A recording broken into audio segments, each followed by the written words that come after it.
Welcome to the Shield Football Podcast. I'm your host, Fredo.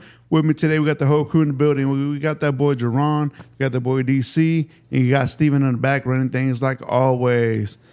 Gentlemen, new year. Thank you for tuning in to the Shield Football Podcast. Hopefully everybody in here had a safe and happy new year. But new year, here we go, man. NFL playoffs is up in the air right now. Let's talk about it, man. So, Jay, what are your thoughts overall of the last football season a week, man? Okay, actually. Some pretty good performances. Saturday was entertaining. Sunday night was entertaining. The rest of Sunday was kind of like you could have thrown that out, but surprisingly dramatic to watch, actually. Yeah. DC, what's up, man? So what are your thoughts on the last week of the NFL football regular season, man? It's not bad, Fredo. Like Jay said, man, last night game was a good one. Like the last 4 weeks, man, we have been blessed with some awesome games. You go from the Bills coming from 21 down against the Patriots. Then the next week you get the Seahawks and the Rams on a botched fumble call, man. And last week we get the 49ers and the Bears on Sunday night. And then last night we got Baltimore and Pittsburgh, man. So the last few weeks, man, there's been some hellified games. Very entertaining, man. I'm looking forward to what the playoffs going to bring. Oh, yeah, absolutely, man. But before we move on to the playoff talk, man, let's talk about the games that we just mentioned that were keeping us on our toes, and a lot of heartbreaks, a lot of upsets, a lot of surprising games that we weren't expecting for teams to advance. Hey, but we're here to talk about it. So the first game we're going to talk about, let's talk about the Panthers at the Buccaneers. Final score 14-16. Buccaneers did what they had to do, but unfortunately they needed some help, and that's what happens when you need and depend on help on other teams. Well, it shouldn't be like that, but unfortunately that was the circumstances. But because of that, it benefit the Panthers to move on to the playoffs. And this is the first time they've been in the playoffs since, 2015, 16? Yeah. It's been a long time since Cam Newton was really there. Mm-hmm. So, hey, man, they're back to the dance, man. Let's talk about it. Jay, what are your thoughts on this game, man? The problem with the Tampa Bay Buccaneers is they put all their eggs into this game, in this basket. They took their eye off the ball the previous weeks. Mm-hmm. Like, if they took care of what they needed to take care of previously, this wouldn't have been a concern. But the second half of the season has looked rough for Baker and the whole team, actually. So it was a good game. It was a playoff game. Yeah. But in the end, even though you win your quote-unquote playoff game, you put your life into somebody else's hands, and the Falcons just effed you. So I heard somebody say the Falcons should have got Carolina division caps and worn them around just because they screwed over their own rivals. So overall the game is okay. Baker and them outlasted the Panthers, but it's just like it kind of just shows you, like, man, they got off to such a good start, and then that second half of the year is just a disaster. Yeah. By the first half, you thought that the Buccaneers were going to take off this division, no questions asked. And little by little, man, like the Panthers were right there, right behind them. They would win one, lose one, win one, lose one, win one, lose one. That was the MO this whole season. But the last two games, they lost them, but hey, that didn't matter because they were pretty consistent what they had to do. DC, what are your thoughts on this game, man? Man, it was playing in a monsoon. It was bad, man. In Tampa, the rain coming down. The Carolina Panthers just couldn't stop turning the ball over. That's what killed them. Ended up with 3 total turnovers when it was all said and done. And of course, with the Buccaneers, they're going to have. I think the coach is going to make it because they just extended him this summer, Todd Bowles. But they're going to get a new play caller. Something's going to change. I don't think they. I don't know who the guy is that's calling plays right now, but I think in the next couple of days we're going to hear Todd Bowles, either you or you're going to get a new play caller. Something's going to change. When you sit there and you look at the last two play callers, Liam Cohen, playoffs. The guy in Carolina, playoffs. So now you sitting at home, and these guys are going to take two teams to the play. I mean, their own team to the playoff, and your offense looked like garbage after about the first 5 weeks, and there was no answers for it, no answers at all. So yeah, I think they're gonna get a new play call in the near future, man. Oh yeah, for sure. That's a big must. That's a good point you just made there, DC. Surprisingly, we haven't heard his name get mentioned yet for one of those head coaches that I got fired, aka Black Monday. But are we surprised that his name has not been mentioned at all yet? I'm surprised that there hasn't been rumors or some pressure put on, more pressure actually. It's almost like the owners are basically content with his management style. Yeah. They think he's a really good team leader, I guess. But the wins aren't there. I mean, yeah, they're semi-successful. They're right in the middle, but when they've had opportunities, he hasn't put them over the top. And his part of the ball, the defense, has regressed. I don't know if Dungy could have lasted with that, with the way his defense is played now. But yeah, I'm a little bit surprised. There's other prominent coaches like the Harbaugh, John Harbaugh. Somebody said Matt LaFleur might be like on the hot seat, and his name's not there. So yeah, I'm surprised. Yeah. DC, same question, man. Are you surprised? I was until I just found out, like I was saying, they extended him this past summer. So I wouldn't think that they would extend him like that in the summer and then fire him. But I do think they're going to force his hand to make some changes on the staff for sure, because that's not the way. They were fully loaded. There was no excuse. They had all their players. No excuse for that, man. And you've been in actually a weak division for the last few years. So, I mean, you don't get no brownie points because everybody know how bad that division's been, even though you've been winning the last few years. Yeah, there's nothing good really about that division, man. Yeah. So at some point you finna let these other guys pass you up. Like the next thing you know, the Saints gonna be passing you up. Then I don't know what's gonna happen then. Yeah, that's a good point. Like the division has helped them for years. Now Shaw in New Orleans looks like he can be a decent quarterback. New head coaching with a new head coach. You got Atlanta, who's revitalizing everything they got, and they got talent. So let them mess around and let them get somebody real. And then you got the Panthers, who just beat you out. So they're falling in the hierarchy of the NFC South. And if I'm the owners, I wouldn't be comfortable with that. I would be like, all right, let's make a move. I know I paid you, but I mean, you can't be getting paid that much to where. Unless he did like a 6-year extension or something like that, something crazy. Yeah. So my thing is now the Buccaneers are just a play call away because they do have some good talent, especially in the offensive side of the ball, but they do need to up that defense side. But so we'll see what happens in this offseason. Gentlemen, anything else from this right here? Oh, nope. Nope. Let's talk about the next game. So next game is the Seahawks at the 49ers. Final score 13-3. Man, the Seahawks, talk about taking care of business in San Francisco. A little preview of where the Super Bowl is going to be at. And these two teams might have a chance to see each other in the playoffs, but let's talk about it. DC, what are your thoughts on this game, brother? The Seattle defense. Man, those guys, some monsters, man. They didn't even let the 49ers score a touchdown, man. I was really shocked by this. But and they're getting the running game going. This is a team that can win it. If they can run the ball like this and keep the ball out of Sam Darnold's hand, they got a chance to take it all. But they're gonna have to be able to continue to run the ball like that. I hope Kubiak and McDonald see what they got going and continue to do this, because this team right here, 180 yards rushing, they can take it all. And the 49ers, I don't know what happened. I know the defense is good for Seattle, but man, you guys really did stink it up. You guys couldn't move the ball for nothing, man. And like they say, you might have to play these guys again. You're going to have to come up with some whole different strategies to beat these guys the way they come. They hitting on all cylinders right about now, and they looking real scary the way they running the ball. Yeah, absolutely. Jay, what were your thoughts on this game? Same thing. Seahawks came to play in Santa Clara. And like DC said, that running game, Kenneth Walker should have been this all year. Yeah. Kenneth Walker should have been in the talks of being like in a rushing title, the way how explosive this dude is.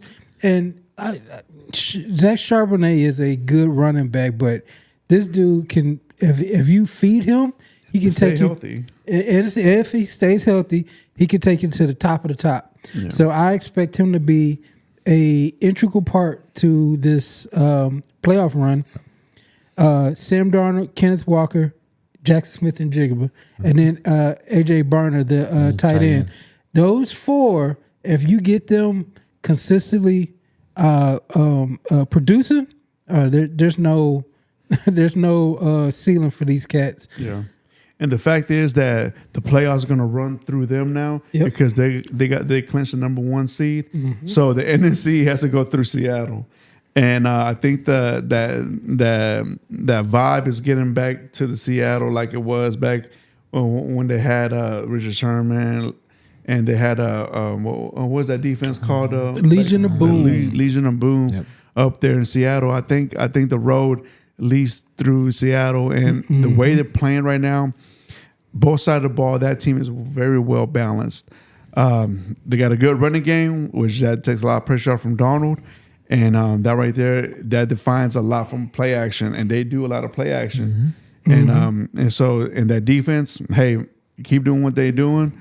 I don't see why not. This team shouldn't be in the NFC Championship, man. Bunch of dogs over there. Yeah. Yes. All right, so San Francisco, how concerned are we about San Francisco? Moving forward, do you see them advancing the wild card? San Francisco, yeah. I think they can. It's going to have to be all the right moves, like all the right triggers, all the right buttons have to be pushed for them to do it, because their defense is lacking. But if they could just do enough to get past the Eagles, right? The Eagles, Fred Warner might come back. And then, no way. Yeah. Yeah, they were talking about it. They're talking about him coming back. And then we really are like, all right, now we're cooking. Because we got our defensive stalwart in the middle. Even if he's compromised, his mind is good enough to be, he's a defensive coordinator on the field. On offense, Shanahan has to just pull the right plays out. Yeah. And then I think they'll be okay. Okay. All right. DC, you got anything? I think they can, because they'll be playing a team whose offense that's not as high powered as it should be, as the lineup says they should be. So yeah, they got a chance to win this, to advance in the wild card for sure. Okay. All right, gentlemen. Anything else from this game? Nope. Let's move on to the next, man. This is a Sunday game right here, the Sunday night game. Man, talk about a back and forth. If you're a fan of these two teams, man, I feel sorry for y'all, especially those last 6 minutes. Hopefully you had your blood pressure medication in hand, because, man, I'm not a fan of neither of these two teams, but it was very entertaining. I'm talking about the Ravens at the Steelers. Final score 24-26. Man, Jay, what are your thoughts on this game, man? My number one thought after watching this game is the Texans don't have a problem with whoever won that game, they're going to get demolished next week. This game only became a 24-26 game because the fourth quarter, the defenses just forgot how to play defense. Wide open players. Zay Flowers got like damn near 120 yards in the fourth quarter. I'm just like, what was this shit at? Yeah, in the regular season. Where was this at before? So, one thought I had was we might be exiting the superstar for Lamar campaign. I'm not sure if he's going to be a superstar going forward. He looks mighty slow out there compared to him previously. Linebackers, defensive linemen were just hawking him down left and right. Younger Lamar would have busted the game open with his legs. Now he pocket quarterback damn near. So I know he tried to move around a little bit, but it ain't the same. But both of these teams aren't a threat to Houston, in my opinion. Yeah. Do you see what your thoughts on this game, brother? Oh man, yeah. I mean, the back and forth, it was entertaining to us as a fan, but when you just stop and take a deep look at it, it was a sloppy game. Sloppy. It was a very sloppy game. Yeah. But man, you know, like you said, if you took your medication, you're all right. If you didn't, you might be on the floor somewhere. Oh man. But all in all, you know, this game changed when Kyle Hamilton went down. Yeah. That killed it for the Ravens defense. Yep. Because all of a sudden you got Fryermuth just running straight down the middle, wide open, and that would covered by a linebacker. That would have been Hamilton making that coverage. But once Kyle Hamilton went down with the concussion, man, the whole defense changed. And he's the captain over there for them, man. And the guy, he's good at the safety's position. But yeah, like Jake said, he's one of these teams. I don't know. I just don't see him giving it. The Texans no problem. Unless the Texans just flat out lay an egg, they should get them. So a lot of mistakes were made, especially towards the fourth quarter with the kickers. Now, we saw the conditions that Pittsburgh had, but it was windy. You know, like that's going to be a big factor. You know, within the game.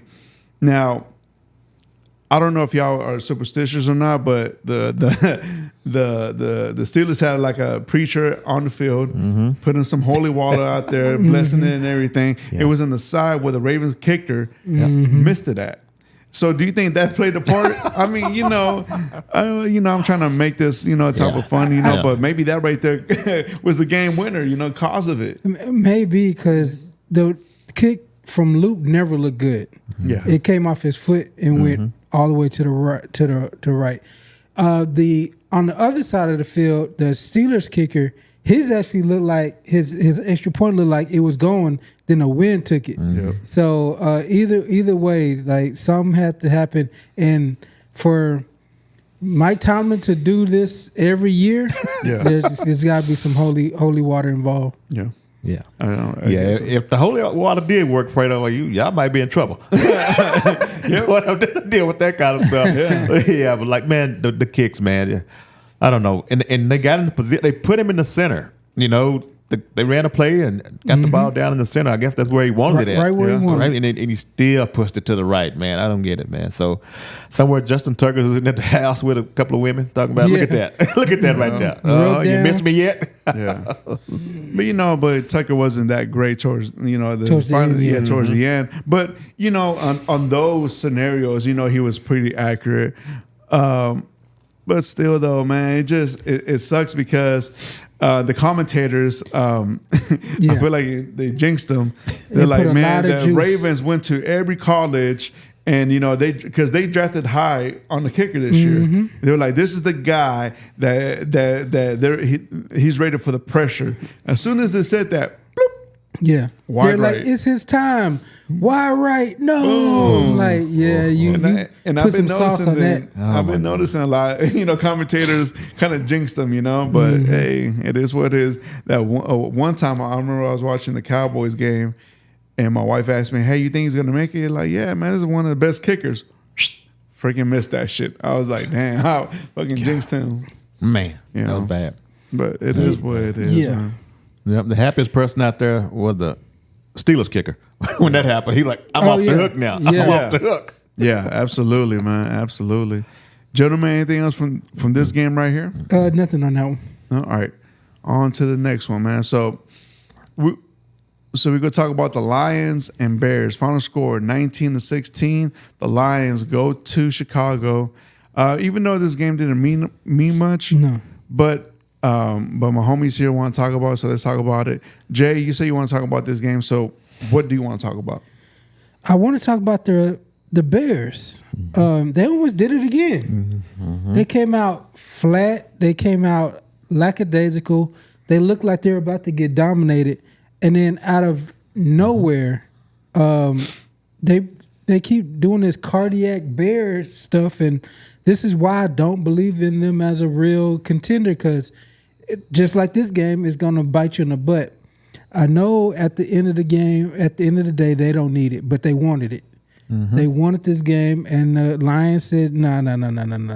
We're still the big brother who's over the hill a little bit, but we still the big brother, and we're going to put you in your place. Only because the dad's crazy. Yes, yeah. Dad's bad shit. But it's something that happens in the fourth quarter with Caleb Williams, where he just comes, like, he makes the most difficult horse throws. It's like, how in the world is he doing that? But eventually, they either have to start out better, or they're just going to be a fart in the wind, to be honest. Yeah. DC, you got any thoughts on this game? I was expecting a lot more points. I mean, 3 scoreless quarters for the Bears. Yeah. 3 scoreless quarters. You know, Ben Johnson wanted it again. You know, it's old team. But one thing about old Campbell's team, they ain't going to quit. They're going to play the last week of the year. He makes sure his guys are up and ready. And the Bears to only put up 16 against a Lions defense that ain't all that, man, it's just a little bit disappointing. A little bit disappointed, man. And I think they might have been at home too, so that was a little bit disappointing, man. Bears at Yes, home. they were home. Yeah.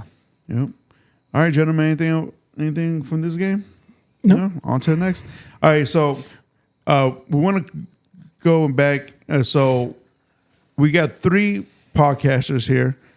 One of them, their team's in the playoffs, but the other 2 not. And so we're going to talk about how could their teams improve for next season. So Jay, let's start off with your team first. You're a Cowboys fan, right? Yeah. I see that hat on. Yeah. All right. So how can your team improve into next year? Now they played yesterday against the Giants. I picked the Cowboys to win this game right here, man. But even though did Prescott even play in this game, or he did it? He started. Yeah. But they pulled him. You pulled him out. All right. So what are your thoughts on this game, man? Yeah, so the thing about the Cowboys is that game went how the season went. So the Cowboys finished with the 4th worst defense in the history of DVOA, which is a stat that some people like, some people don't like. But I personally like that stat. 4th worst defense in the history. They had Jackson Dart doing whatever the hell he wanted to put up 34 points. I don't know why they would want to win that game, but that's a Giants problem. But the offense isn't the problem. The offense is fine. They got to be a little more stronger in the point of attack. So the offensive line has to work better. We got to be able to run it when we want. But the defense is the problem. The defense. They were 7-9-1. I think defense probably gave up six games, like 6 games just from jump. Yeah. The defense never had a problem or never had an answer to a problem, and so good thing for the Cowboys. They got 2 first-round draft picks coming up. As of right now, the first one's 12. The second one is 20 or 21, something like that, depending on how well Green Bay does. First, I can't wait till draft season comes around so we can start talking about these prospects.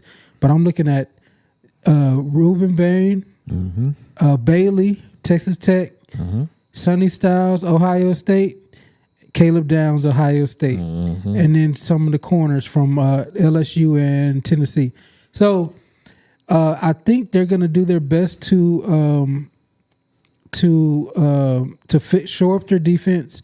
First thing, we got to fire Matt Eberflus. He was an embarrassing job that his defense has done this year. Fire him, and then the good part is a lot of these head coaching firings coincide with getting a defensive coordinator. You look at Raheem Morris and Ulbrich in Atlanta. You look at Gannon in Arizona. I would look at him, and then there is somebody else I can't remember who is a defensive-minded coach that could be gone or it could be moving. In Jim Schwartz. So they fired Stefanski. Schwartz is still there, but give him the right situation, right amount of money, and you might be able to get Jim Schwartz. And that would be my pick. So they're looking kind of up. What I would say is they're $33 million over the cap right now, but that can change. That can change pretty quickly with restructures, releasing some cats, and then signing better deals. But if they fix that defense, they'll be on their way. Yeah. Okay. All right. On to the next team. So DC, let's go to your team. Let's talk about it. Yesterday, I don't know how bad your quarterback got hurt. Ward yesterday. I know he went out with the shoulder injury. Hopefully, it's not nothing surgery related. But after he left, it looks like the rest of the team left with him. Yes. It was a abysmal game. Jaguars just dominated. It was a preseason game to them. They just want to keep warmed up, and man, they did it. But DC, how can the Tennessee Titans improve next year? What key players they need? What type of moves they need to do? Go. The first move is going to be an edge rusher. That's going to be the first move. Very first move we got there. We have nothing coming off the edge. Then the next move is going to be a wide receiver. So we can have a real wide receiver one. Now, whether they do that, go through the offseason to get that, I don't know. But there's been talks, if they go out and get Reese probably the first round, if they're picking at 4, they got a chance to get him. If they get him and there's no receiver there for him, there's been talk of in the offseason of Alec Pierce and Romeo Dobbs out of Green Bay. That should be free agents. But then they still got to get somebody else out of the draft to go along with those guys. But yeah, we definitely need some receiver help because I don't know if they're going to bring Ridley back or not. But the main thing, we just got to get some on the defensive line, man, and another cornerback somewhere along the way because we just depleted the whole secondary. The guys that we had at corner, they were like our 7th and 8th corner. Yeah, because they got rid of McCreary and we got rid of one guy earlier in the season to the Jets. So, but and the rest of them got L'Jarius Sneed went out a long time ago. He won't be coming back either. So yeah, they're gonna have to work on the secondary a little bit too. So we got a lot of work, but we got a lot of money to spend this offseason. Just hopefully with the new GM in place, they can figure some things out. Any new coordinators that you would like, or are you happy with your coordinators? I would like Stefanski. To be honest with you, I would like Stefanski. Like I always wanted the offensive minded coach. Yeah, like Jay was just saying, man. Even if you do get a defensive minded coach with a good play caller, somebody picks him off your tree. You know, in Seattle, maybe Kubiak may be gone. Yeah, after this year, because I know he's gonna get some calls. And guess what, McDonald, he got to hire another play caller. So that's why I always like to get the play caller to be the head coach, man. You ain't turning over like that. Look at Tampa Bay, what they going through right now. It seems like it ain't really that sustainable for a lot of teams unless you get a guy that just like Tomlin, a leader of men that can still find a way to get these guys up and play every week. But yeah, our main thing is going to be edge and wide receiver, man. And I wouldn't mind if they tried to trade back into the first round. If the right receiver falls, I would not mind that at all, man. Yeah. Okay. For you, DC, head coach. This says the Titans have requested to interview 4 coaches for their vacant head coach position. Matt Nagy, Steve Spagnuolo, Vance Joseph, Lou Anarumo, and the last name that came across was Cliff Kingsbury. Hell no. So, out of those 5 names, you got to pick one. Let's say that it's Matt Nagy, Spagnuolo, Vince Joseph, Anarumo, and Cliff Kingsbury. It's very notable that the only 2 head coach or offensive coaches were Nagy and Kingsbury, and you say you prefer offensive coach. Which one? I'm gonna have to go a whole nother route on this. I might go with Anarumo, just with the unknown. You know, those other guys for me are gonna be retreads. Those are guys that need to stay where they're at in their role. We know what you are. You are a coordinator. We've seen you on the head coaching side. It didn't look very well. So you most of them guys, you got a decent spot where you're at. Like in Kingsbury, you got Jaden Daniels, you know, and Vance Joseph. You over there with the Broncos #1 seed. Why would you want to mess that up? to go and become a head coach and get fired in 3 years, something like that. Right. So no, but like I say, Anarumo would be the only one just because of the unknown. But the other cats, man, I've seen what they gonna do, and he got run out of Cincinnati. Absolutely. We already went to that tree and see what happened. So yeah. Yeah, it kind of blew my mind, the names that were thrown around for the Titans this early. Yeah, and I did see somewhere where they want to. Stefanski says he named the 3 teams, and one of them was Titans that he was going to interview with. Okay. Yeah, one of them was the Titans that he's going to interview with. So we'll see how that goes. But you know that whole Atlanta firing, man, got me worried because I think when they did that, I think they had something in mind already. Yep. The way that happened, Yep. Yeah. I'm like they got some kind of commitment. Absolutely. They got some kind of commitment, and of course, like I said last week with Stefanski, man, I think he's ready to get out of there. I don't think he wants Shadur to be his quarterback. I really don't think they like him. I really don't think they like him. Off a 5th round pick, like I say, we thought he should have been a 1st or 2nd round, Yeah. but for him to fall in the 5th, and then the pressure to play him and the whole concern about him not letting him get reps throughout the season and stuff like that, I think it was just too much. Well, he didn't want to deal with that no more, man. And I wouldn't be surprised if he kind of under the table just say, man, let's go our own ways. And they just put it out as they got fired, man, because I don't think he really wants to be in Cleveland no more. His quarterback situation going forward, they bring in Watson back. You know, they threw that on him. Well, They guaranteed they had to Watson. bring him back. They threw Watson a guaranteed contract, and he had to deal with that. Yep. And Watson go down. He out there dealing with Joe Flacco, and people bring up all of the 11 or 13 quarterbacks he had. All those quarterbacks was ass, other than Baker Mayfield. The good name when you start rambling off the names, and Deshaun Watson, that's it. All those guys were terrible, man. The one guy that took you to a playoff. Yeah. Yeah. So yeah, man, Stefanski would be my choice, but I think I wouldn't be surprised if he ends up in Atlanta, because I think Atlanta, they got a plan already the way that went down. The guy won Absolutely. 4 straight games Yeah. at the end of the year. The players love him, and then you fire him. No, the same night. Come on, man, he didn't even make it to Monday. Yeah. Yeah, now that's highly disrespectful. Yeah. The good thing, last thing for the Titans. Good thing for the Titans. Titans have 105 plus million in cap space, most in the league. That's it. And I know, right? and they've got the 4th pick in the draft. Yeah. So they'll be looking for some weapons. Yeah. Yeah. So what I wanted to say, so these are the teams and that are looking for currently a new head coach: the Browns, the Raiders, the Cardinals, Falcons, Titans, and Giants. And now going back to the coaches, all of us in the room can clearly say that the best head coach candidate right now is Kevin Stefanski, right? That's the best head coach available right now. Would y'all agree, or does? I think so, yeah. Yeah. I think All right. so. So second behind that, who would y'all want to? Who do y'all think would be a best candidate besides Stefanski? It would be one of these like a Kubiak. It'd be somebody like that, like an offensive genius. It's tough right now. It's tough because if I'm the Cardinals, like what move did they think they were going to make getting rid of Gannon right now? Yeah.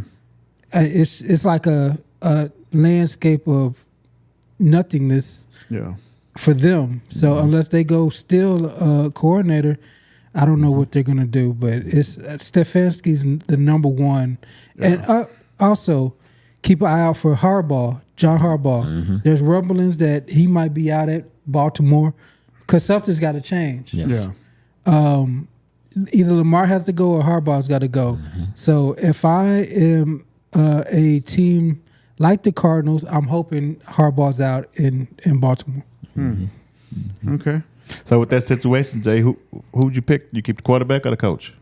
In Baltimore. Baltimore? Oh, the quarterback. Okay. Got to keep the quarterback.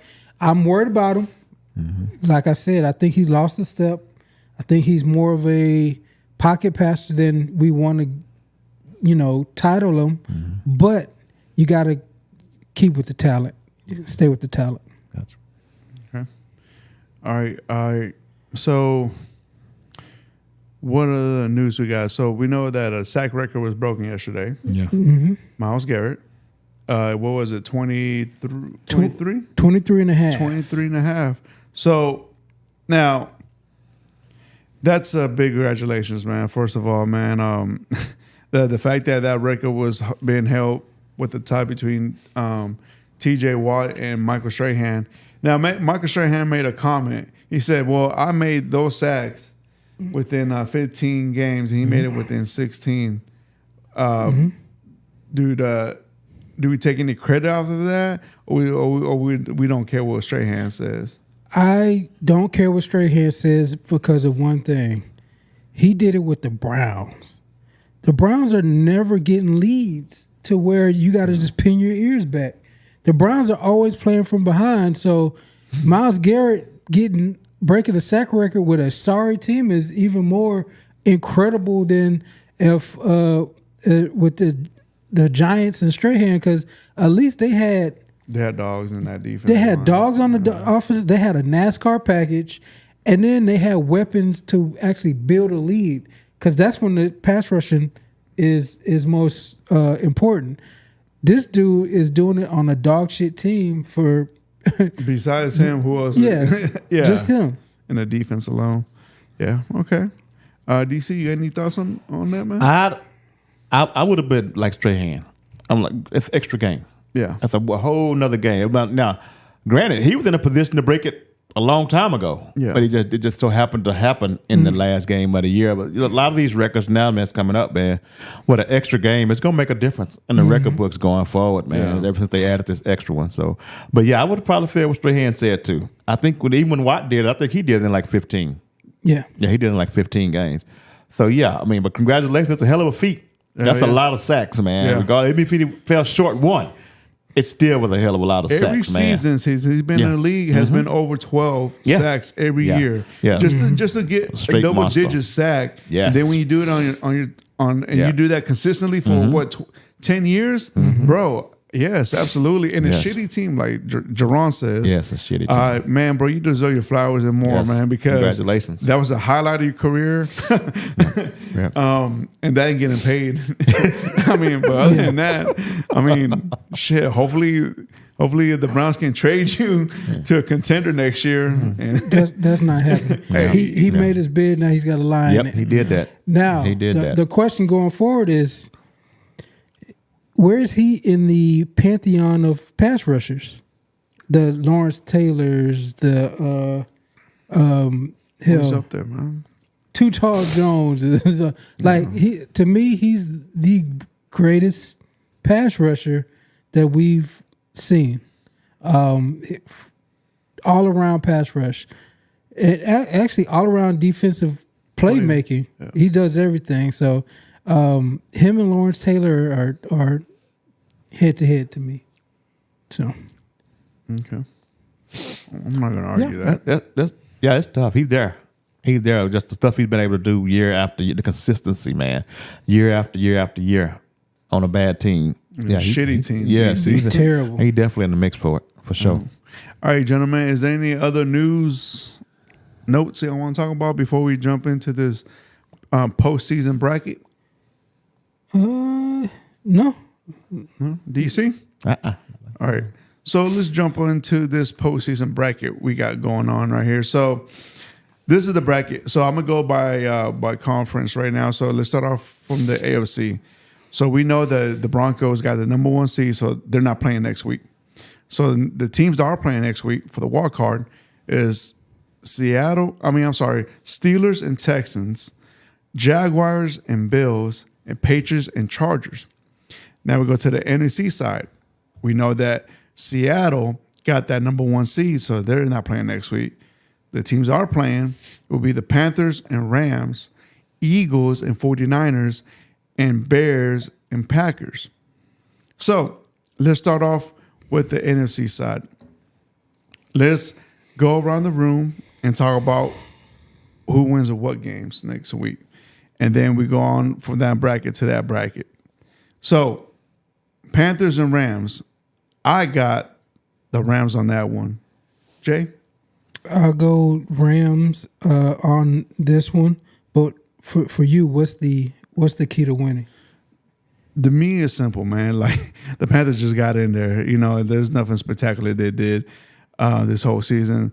You know, because they played in shit division. You know, I would not expect them to contain from that high power offense of the Rams, and also their defense is pretty solid from the Rams. So I really don't see the Panthers even holding them to any contestant and mind you, this is the only game that's predicted to be in a double in a double digit state. Right. So that's why I say, man, this right here shouldn't be no close game for the Rams. So the Rams should take this win with the ease. I'm going with the Rams just because of the fact that I think that it was Carolina's Super Bowl just to get to the playoffs. I think they're going to be more of a one and done, and I think they just feel like, hey, we finally won our division. We ain't been to the playoffs since such and such. Now this is big boy football. They caught the Rams slipping earlier, and I think that's going to work in the Rams' favor because now they know what to look for. They already pre-scouted them. Now you get Devontae Adams back healthy, and you get Lake back healthy too. So they're getting healthy at the right time, and I think they're going to take it to them. You see? Yeah, absolutely. Go out there and just smash the gas from the jump. Don't play around. Just go out there and try to punish them in the first half, man. Then just turn that two-headed running back room or loose on them with Corum and Kyron Williams, man. Just get everybody out of there healthy. Your main thing is get out there with a victory and get everybody out of there healthy. Yeah, absolutely. It should be a good smash spot for the Rams. But you got to go out there from the first quarter and get on them. Don't even mess around with them. Don't give them no opportunity to count them out. Okay. So now next game, we got the Eagles at 49ers. On this one right here, I got the Eagles. The Eagles are finally showing a little bit what we expect them to see from the beginning of the season. Their offense is clicking, not the way that it's supposed to be, but it's getting something close to it. And their defense right now, this is, I think, was going to give the Eagles the edge. Is going to be that defense of theirs. I think they're going to do enough to give pressure to Brock Purdy, just like somewhat how Seattle did to them this past Saturday. And I don't feel like the 49ers have enough to do to put up a lot of points against the Eagles defense. Jay? Okay.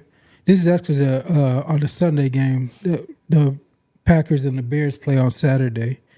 No, I was talking about the last one against Seattle. Okay. No, okay. Oh, yeah. But the 49ers and the Eagles. So the key to this game, in my opinion, is that Eagles offense. Are they going to be able to move the ball? Are they going to be able to put up points?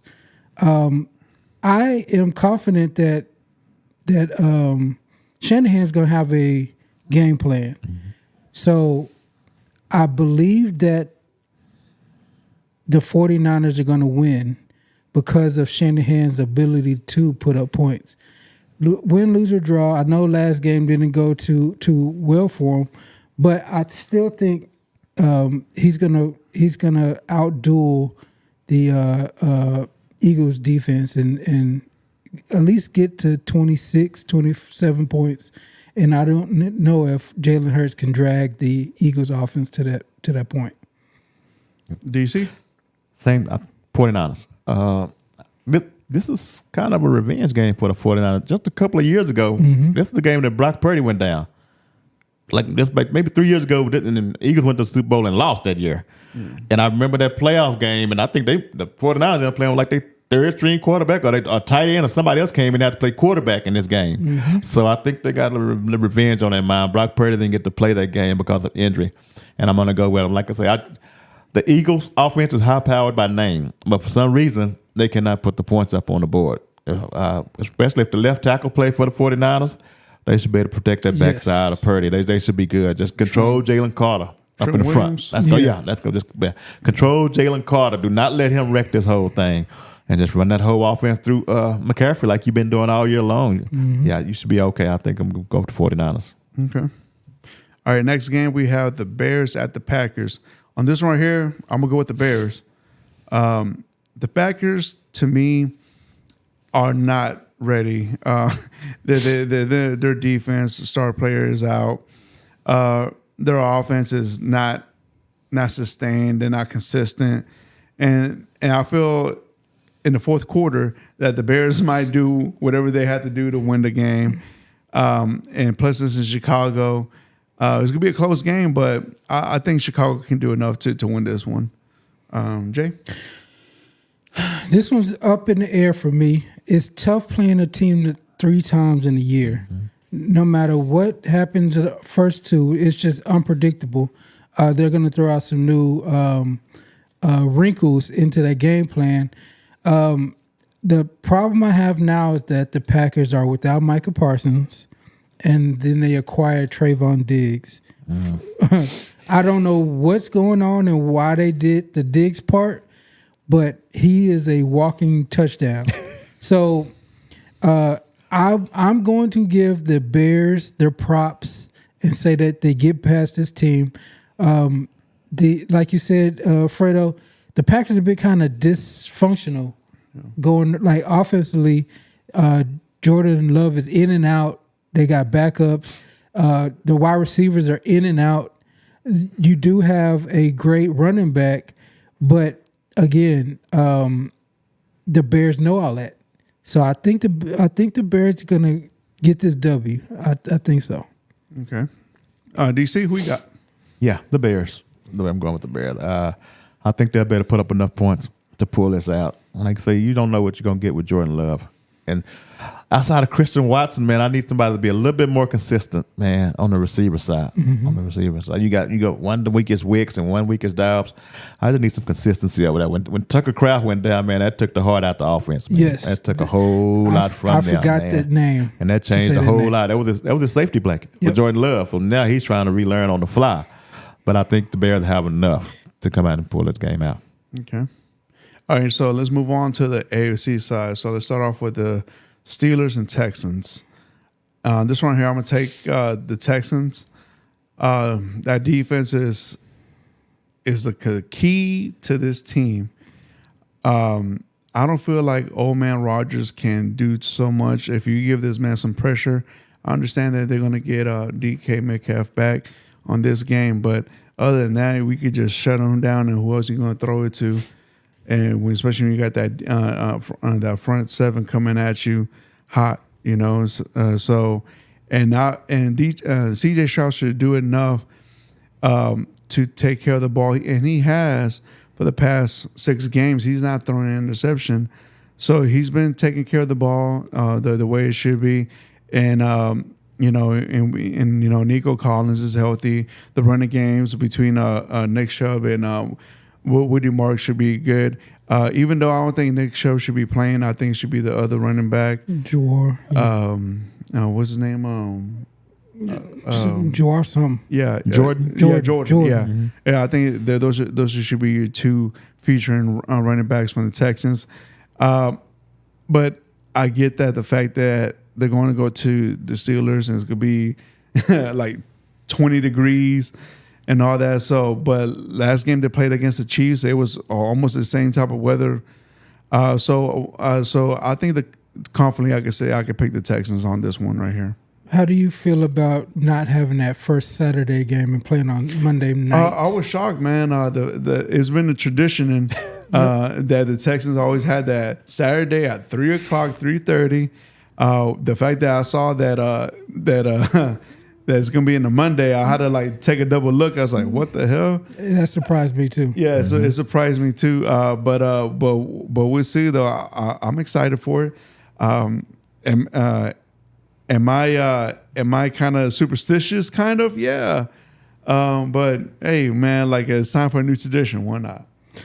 Yeah. So breaking down this game, I think the Texans have a easy road, to be honest. Like you said, you got old man Rodgers. I'm not saying it's going to be easy. Because as a Texans fan, you don't want to say that, but I can say that.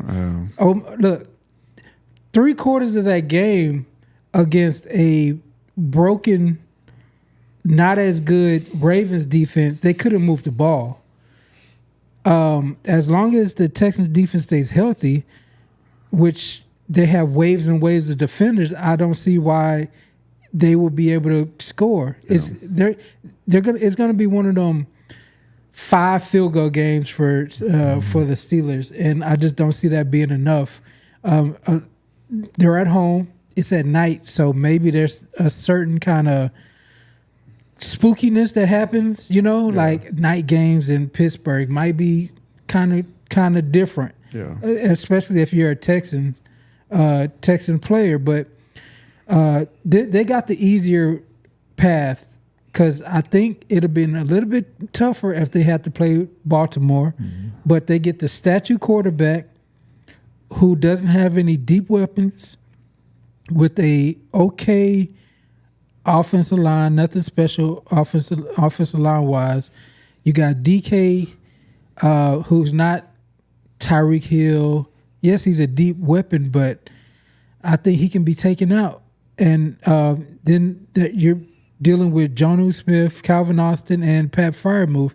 And I think the Texans are going to be able to swallow those routes up and dominate. So I got the Texans by 12 points. Shit. Thank you, Jerome. DC? First team 17. Texans got the best draw. Outside of the Rams, they got the best draw in the playoffs. And but I already know what the defense is going to do. I just it's going to come down to turnovers, I think. Whoever turned the ball over them, I think that's going to have a big thing to do with this outcome. And Stroud, I mean, we talk about old man Rodgers, but you got T.J. Watt on the other side. And your offensive line ain't been the best all year long. So they're going to get some pressure on it. But the thing is, you got to put a few points. Just put up a few points and let your defense have it. Yeah. That's all it's going to take. Like I say, if you get to 17, you should be good. But in the meantime, don't let them get to 17. DK will be back. But I didn't watch the game Sunday. Did y'all fit the starters? Yeah, about the second half we did. No, first half. Defense. Defense, we had some players out. Okay. Because I'm watching Alec Pierce run down the field a couple of times, wide open. Yeah. I said, you can't. I mean, the coach putting up numbers like this in the first quarter this? Lassiter didn't play. Okay. Yeah. Lassiter didn't play at all. That makes sense then. Yeah. I'm like, my God, Alec Pierce just running wide open, hit his head on the goalpost. The guy that Lassiter's backup, he was the one who was getting smoked. Okay. Yeah. And of course, one more thing with the Texans, you got to watch out for he was talking about the tight ends. You got to watch out because I think that's the position that's been hurting the Texans the most, the tight ends. So you go and Pittsburgh love. To get a ball to the tight end, whether it's Jonnu Smith or Freiermuth. So the linebackers going to have to keep their head on the swivel because they love to use the tight ends in that position. But the Texans should win it. Like I say, the first one to 17 should get the job done. So for the past, the past 4 games, CJ Stroud has not been sacked. Good. Yeah. So the offensive line is finally picking it up what they got to do. All right, now on to the next game, man. Next game we had the Jaguars. I'm sorry, we got the Bills at the Jaguars. And for this one, man, believe it or not, man, I'm going to pick the Jaguars for this one. What? Just the way how they've been looking for the past 3 games, it's like they're getting their shit together. But if their defense can contain Josh Allen, and mind you, man, I'm only saying this because Josh Allen, he is the offense. Yes. Mm-hmm. If you could give this man a beating like the Texans did, hey, you can win this game. Now, the Jaguars are a more balanced team on both sides of the ball. Mm-hmm. The Bills are not. Their defense is boo-boo trash, and you don't know who's their number one wide receiver. If you say you can stop the run and you stop Josh Allen, you beat the Bills. I'm taking the Jaguars on this one right here. The win at home, surprisingly. The key to the game would be Trevor Lawrence. Does he turn back into a pumpkin, or does he still play like that MVP grill wearing cat that he's been playing? As the last 8 games, he's been pretty good. Ever since the Texans. Ever since the Texans, they gave up that comeback to the Texans. He's been spot on. He's got a new confidence to him. The Jaguars look like they've got a different kind of swagger than I've seen since. I'm not even going to say that the AFC Championship run they had. It's been a while since they've felt like they could be a dominant team. So the key is Trevor Lawrence. How does Trevor Lawrence attack? Is he lackadaisical? Is he off? Is he throwing the ball in the dirt? Is he holding the ball too long? Is he confused? Yeah. It's all on Trevor Lawrence because all he got to do to me, got to get to 28 points and hope and pray that the foot on Josh Allen is still bothering him. Yeah. But just hold on and try to win in the shootout. Yeah. And one more thing, I'm also going to say this, Jaguar fans, make sure y'all go to this game, because if you let these Bills fans get in there. Yeah, that's the done thing. You know, that's a big stadium. Like, I've never seen that stadium full. Yeah. You know, so, and Bills fans travel hard. Bills Mafia is real. Hey, man, so I think that can play a factor as well. DC, what are your thoughts on this game? This is actually probably outside of the Texans, this is probably the worst draw Buffalo could have got. Yeah. With that being said, I'm taking the Bills to pull this off. Like you say, the whole thing is with the Trevor Lawrence and how that's going to all go down. I think they're going to feed it to James Cook and go through that. And whenever he's needed, Superman will put that cape on Josh Allen. Yeah. I'm telling you. And I expect him to go down now in Florida and pull this thing out. Yeah. Yeah, it's going to be That's tough. a lot for him, though, man. It's going to be Be tough. a lot. All right, next game and final game, man. We have the Patriots at the Chargers. Chargers at the Patriots. I'm sorry, yes. Chargers at the Patriots. Chargers at the Patriots. All right, on this one right here, I'm going to take the Patriots. Patriots right now, they're showing me that they're a good team, both sides of the ball. New coaching. I think Vrabel should be Coach of the Year. The way how this team has flipped, mind you, I know that their schedule has been a lot in their favor, has been one of the easiest. But I don't think the Chargers right now are dominating right now either, because their offensive line troubles with you missing your 2 tackles, and if you get Herbert a little bit startled, you could get to him, man. But I also feel that the Patriots are more dominating in the defense, and I think the defense is going to help them win this game against the Chargers. And it does help that they're playing in Foxborough as well. Yeah. To me, this is one of the worst draws also. Because if you're the Patriots, you've had this story fantasy run where it came out of nowhere. They were 4-13 last year, and now you flip that around, and they're like talk of the town.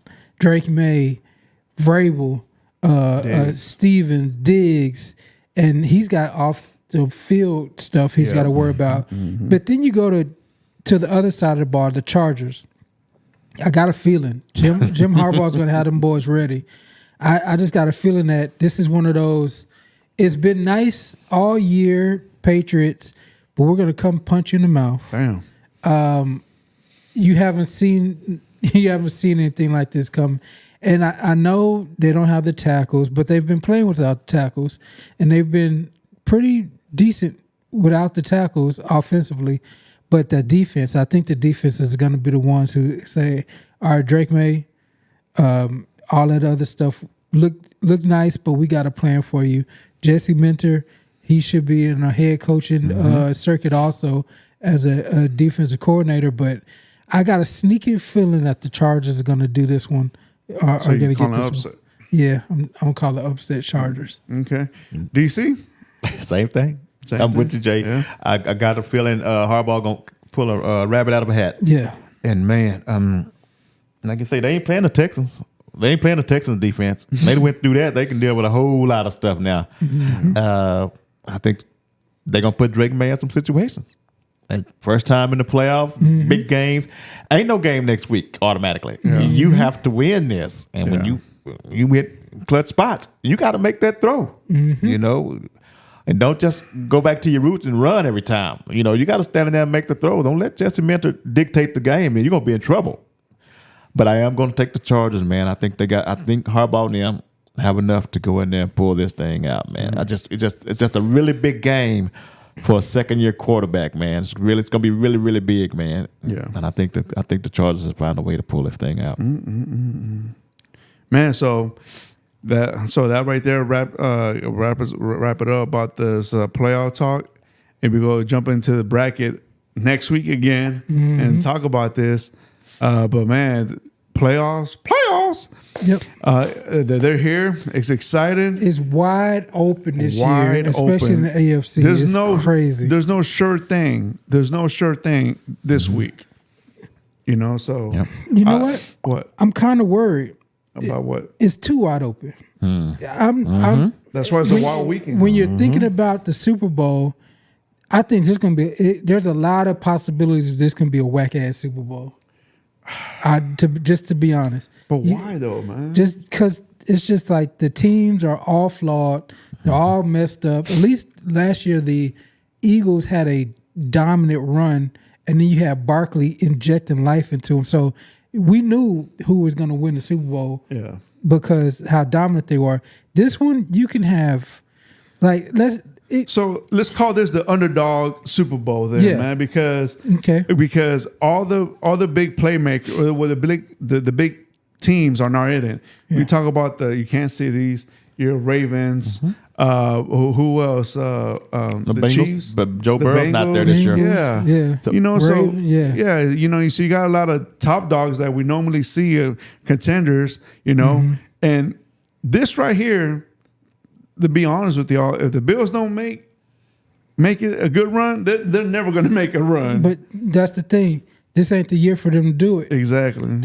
They're compromised. The only thing I know, it says every time the Seahawks get the number 1 seat, they go to the Super Bowl. Yeah.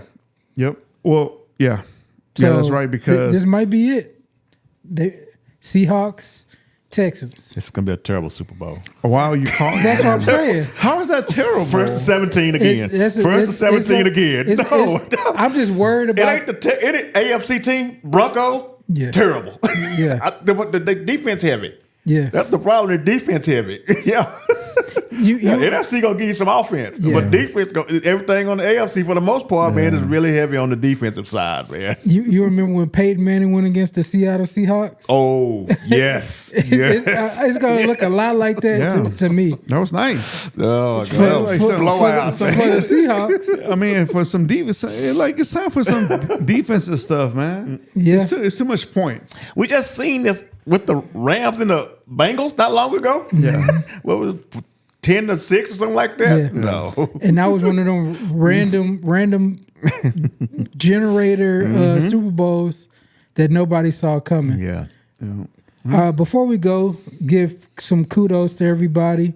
This is Stat Muse. These are the leaders in categories. So the most completions for the season, Dak Prescott. The most pass attempts. I was surprised about this one. Do you know most of the pass attempts? Stafford? Bo Nix. They say Bo Nix got the God. most Really? most passing yards.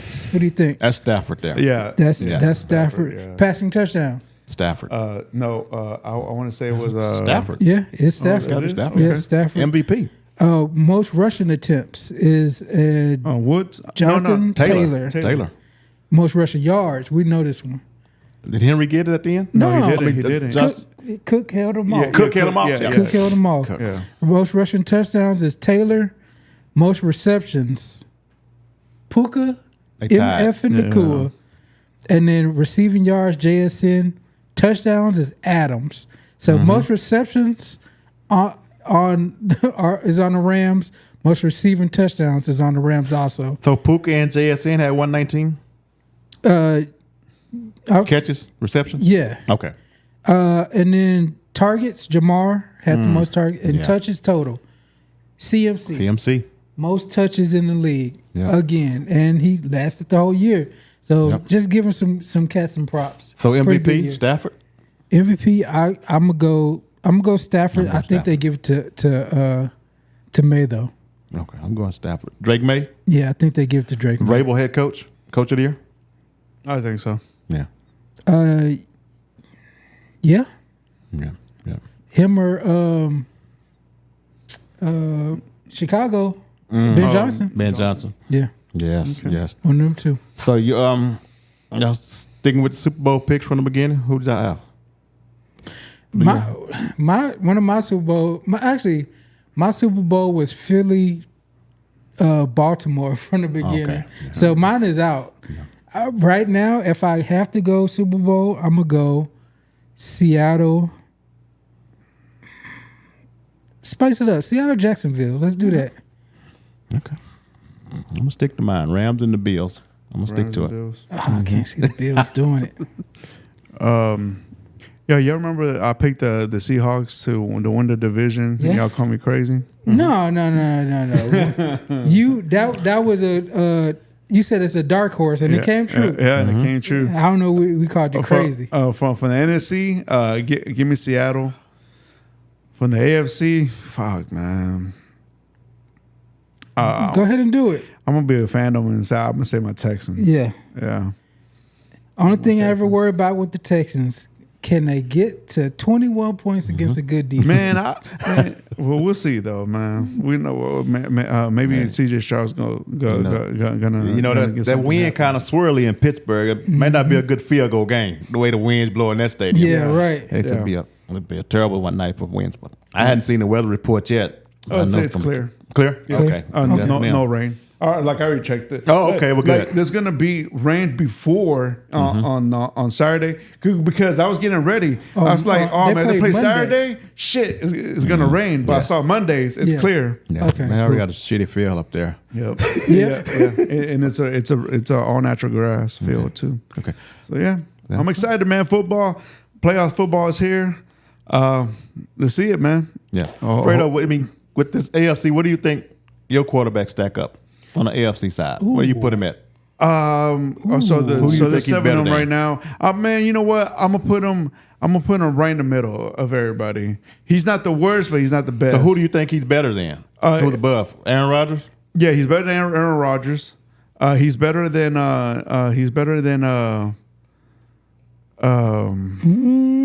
Herbert right now. Ooh, that was tough. Quit that.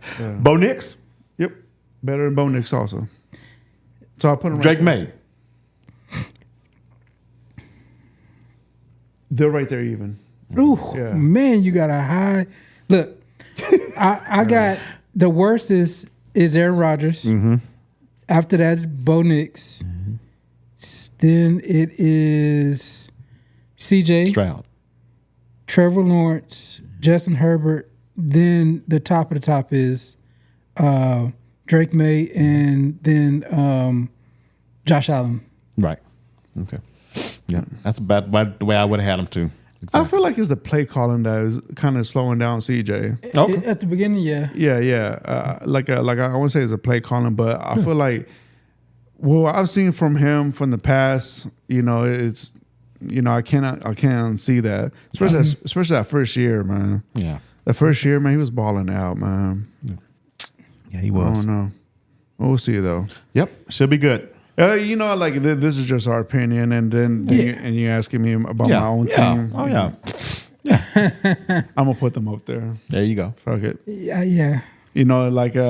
Unfortunately, there's 32 teams in the NFL. Only 16 get to make it. Uh-huh. And I'm just happy my team's in it. Yeah. So let's see what happens, man. Any given Saturday, Sunday, or Monday. That's right. Or Thursday. Not for the playoffs. Not for the playoffs, but I'm saying with the NFL or Thursday, maybe a Friday every once in a while. Fuck it, every day of the week, man. Pretty much. All right, man. So other than that, gentlemen, no, we can wind it down. Steven, let's wrap this episode up. Thank you for tuning in to the Sure Football Podcast. Like always, please hit that subscribe, share this episode with anybody that loves football out there. Until then, we'll be back next week, same time, and let's see what happens. But other than that, enjoy the playoffs. Later. Later. Peace out.